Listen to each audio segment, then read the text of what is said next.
Há silêncios que não acalmam, apenas escondem, silêncios que não libertam, apenas apertam. E é justamente sobre esse silêncio que hoje quero falar com você. Não aquele que cura, não aquele que acolhe, mas aquele que pesa, que se acumula, que se transforma num abismo dentro de nós, mesmo quando não percebemos. Friedrich Nietzsche escreveu certa vez: quando se olha longamente para um abismo, o abismo também olha para dentro de você. Essa imagem não é apenas filosófica, é visceral, é real. Porque o silêncio que evitamos nomear, que fingimos não existir, é o mesmo que nos observa, que nos espera, que nos habita, até que um dia, sem perceber, nos tornamos ele. O silêncio, sempre ele, tantas vezes interpretado como paz, como maturidade, como sabedoria, mas quantas vezes, na verdade, ele é apenas uma muralha invisível que erguemos para não sentir, para não olhar de frente aquilo que ainda pulsa, sangra, grita dentro de nós? Talvez você, enquanto me escuta agora, perceba esse mesmo silêncio dentro do peito. Ou talvez ele esteja escondido, camuflado de serenidade. Mas no fundo, você sabe que ele não é paz. É repressão, é autossabotagem, é afastamento de si mesmo. E aqui nasce um paradoxo silencioso. O silêncio que deveria ser espaço de cura, de recolhimento, se transforma pouco a pouco numa prisão.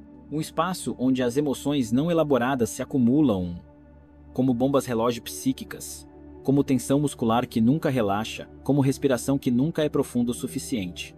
Eu sei que dói reconhecer, eu sei que é mais fácil seguir em frente, olhar para o lado, ignorar esse vazio que muitas vezes parece tão imenso que poderia nos engolir. Mas é justamente esse o convite que Nietzsche nos faz, a olhar para o abismo, a reconhecê-lo, a não fugir dele, porque é só assim que podemos deixar de ser engolidos.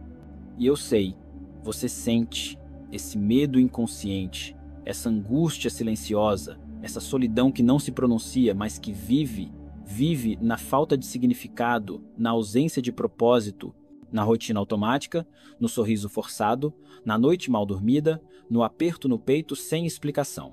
É a dor silenciosa que Nietzsche enxergava e que eu também vejo, e que você talvez esteja finalmente começando a admitir agora, enquanto me ouve. Por isso, eu te convido, com toda a delicadeza, com toda a presença, com todo o acolhimento, a olhar para esse silêncio. Não como ausência de palavras, mas como presença de tudo que você não ousou dizer a si mesmo até hoje. Porque este é o começo da travessia e talvez o começo de uma nova vida. Há um erro que passa despercebido, silencioso, invisível, e por isso talvez ainda mais perigoso. É quando confundimos o silêncio interno com serenidade. Quando acreditamos que estar calado por dentro é sinal de evolução, de equilíbrio, de força espiritual, mas na verdade é anestesia. É congelamento. É um bloqueio vibracional que nos paralisa e nos afasta de nós mesmos. Nietzsche denunciou com coragem o preço que pagamos por esse auto-engano. Ele chamou de moralidade do rebanho, essa necessidade de nos silenciarmos, de sufocarmos nossos impulsos mais autênticos, mais criativos, mais vivos, apenas para nos encaixarmos, apenas para sermos aceitos, apenas para não incomodarmos. Torna-te quem tu és, ele disse. Mas como podemos nos tornar quem somos se passamos a vida emudecidos, anestesiados, escondidos dentro de nós mesmos? E esse silêncio não é apenas filosófico, ele é biológico, ele é neurológico. A neurociência espiritual nos mostra como, quando reprimimos nossas emoções, nosso sistema nervoso entra em estado de congelamento, o chamado freeze. E nesse estado, não há fluxo, não há criação, não há manifestação consciente, só há paralisia, só há sabotagem silenciosa, só há esse torpor disfarçado de serenidade.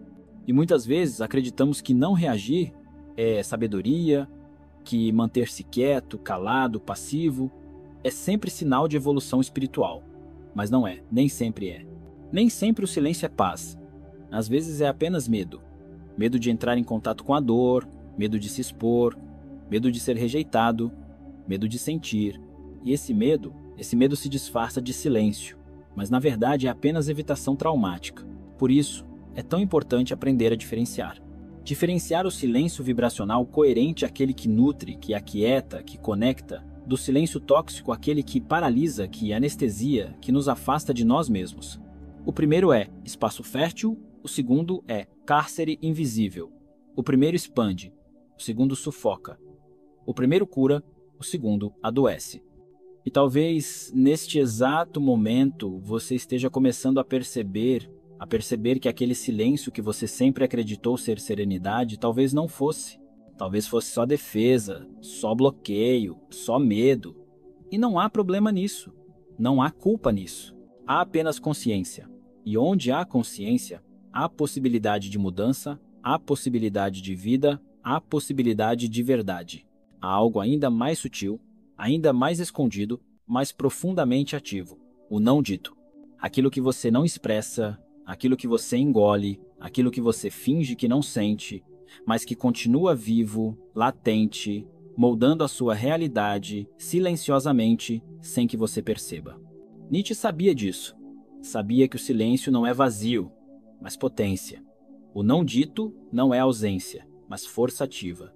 Tudo aquilo que você recusa nomear, tudo aquilo que você impede de emergir, não desaparece. Ao contrário, se transforma. Se transforma em sintomas, em bloqueios, em padrões que se repetem, em escolhas que você não entende, em relações que se quebram, em sonhos que não se realizam, e você nem sabe por quê. O silêncio emocional cria uma dissonância vibracional profunda. Por fora, tudo pode parecer calmo, tudo pode parecer estável, mas por dentro há um ruído constante, um conflito não reconhecido, uma energia represada que cria tensão, que cria bloqueio, que impede o fluxo natural da vida. E essa dissonância, esse silêncio denso, acaba sendo mais ruidoso, mais destrutivo do que qualquer palavra dita com imperfeição. Nietzsche, mais uma vez, nos provoca: o silêncio que cultivamos molda as nossas relações, nossas decisões e, sobretudo, nossas manifestações inconscientes. O que não é reconhecido acaba determinando silenciosamente o que vivemos. Não é o que você diz, mas o que você cala, que muitas vezes define a sua trajetória. E a neurociência confirma, não é apenas um conceito filosófico, é um processo biológico. A amígdala cerebral, responsável por armazenar memórias emocionais, guarda também aquilo que foi silenciado, aquilo que foi reprimido, aquilo que você não quis ou não pôde expressar. E assim, mesmo quando não há perigo externo, o corpo permanece em estado de alerta, como se estivesse sempre esperando, sempre fugindo, sempre congelado, prisioneiro de um silêncio que deveria proteger, mas que apenas aprisiona. Por isso, há uma prática silenciosa, mas profundamente transformadora, que é a verbalização vibracional consciente. Não significa falar para os outros, não significa se expor, mas significa, antes de tudo, dar voz ao que estava interdito, permitir que o que estava calado finalmente respire, finalmente exista, finalmente se mova, porque aquilo que você não diz encontra outras maneiras de se expressar, mas quando você escolhe conscientemente expressar, mesmo que apenas dentro de você, o silêncio se desfaz, o bloqueio se dissolve e a sua frequência finalmente se liberta. Nietzsche nos convida com a sua ideia do eterno retorno a uma pergunta incômoda e reveladora. Se você tivesse que reviver eternamente este silêncio que cultiva, ele te engrandeceria ou te diminuiria? O silêncio que hoje habita dentro de você é um espaço fértil, criador, ou é um território de autonegação, de abandono, de congelamento? O silêncio pode ser um santuário ou uma prisão. Pode ser a base onde a alma repousa, se recompõe e cria, ou pode ser o muro invisível que você ergueu, pedra sobre pedra, para se proteger da dor, mas que, inadvertidamente, também te exclui da vida. Às vezes, acreditamos que o silêncio é força. Acreditamos que ele nos blinda, nos torna inatingíveis. Mas, na verdade, ele pode estar nos transformando em seres ausentes, desconectados, espectadores da nossa própria existência. E há uma revelação contraintuitiva, poderosa, necessária.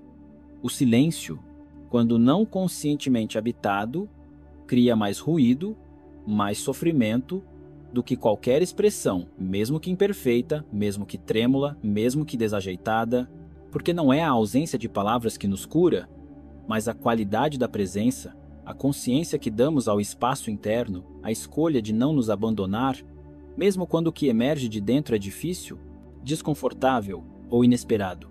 Há um ponto de virada, um instante quase imperceptível em que o silêncio deixa de ser paralisia e se torna potência.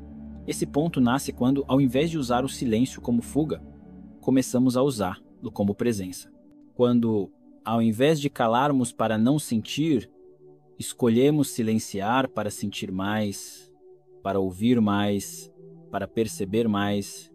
E nesse momento, nesse espaço sutil, o silêncio se transforma de algo que nos aprisionava em algo que nos liberta. Ele deixa de ser o lugar onde escondemos a dor para se tornar o solo onde cultivamos a nossa criação, a nossa expressão, a nossa potência. O silêncio não é o fim, mas o intervalo onde podemos finalmente nos encontrar e, a partir desse encontro, criar com autenticidade, com inteireza, com verdade. No fim, o perigo não está no silêncio em si, mas naquilo que ele representa, naquilo que ele esconde ou revela. O silêncio pode ser a moldura do niilismo, aquele espaço sombrio onde tudo parece perder o sentido, onde a ausência de palavras se transforma em ausência de propósito, em desistência, em esvaziamento. Ou o silêncio pode ser a oportunidade mais sagrada, o convite mais profundo para criar novos valores, para transcender, para se tornar algo maior, mais inteiro, mais verdadeiro. Nietzsche nos lembra com firmeza que o homem é uma corda estendida entre o animal e o super-homem, e essa travessia, silenciosa, solitária, é inevitável. O silêncio, então, é como essa corda, instável, tensa, frágil, mas também forte, resistente, capaz de nos conduzir àquilo que somos e àquilo que podemos ser. O silêncio não é o destino final, nunca foi. O silêncio é travessia, é ponte, é o espaço onde o caos interno pode, enfim, ser contemplado e dessa contemplação nascer a ordem, nascer o sentido, nascer a ação autêntica. Não é preciso temer o silêncio, mas é preciso habitá-lo com presença, com coragem, com vontade de viver. Como a noite, o silêncio pode ser apenas o tempo do repouso, da pausa, do recolhimento, ou pode ser o prelúdio do amanhecer, o anúncio de uma nova luz, de uma nova vida, de um novo eu. Cabe a você escolher se amanhece ou permanece em escuridão. Escute o seu silêncio, acolha o seu silêncio, mas não permita, nunca, que ele fale mais alto do que a sua vontade de viver.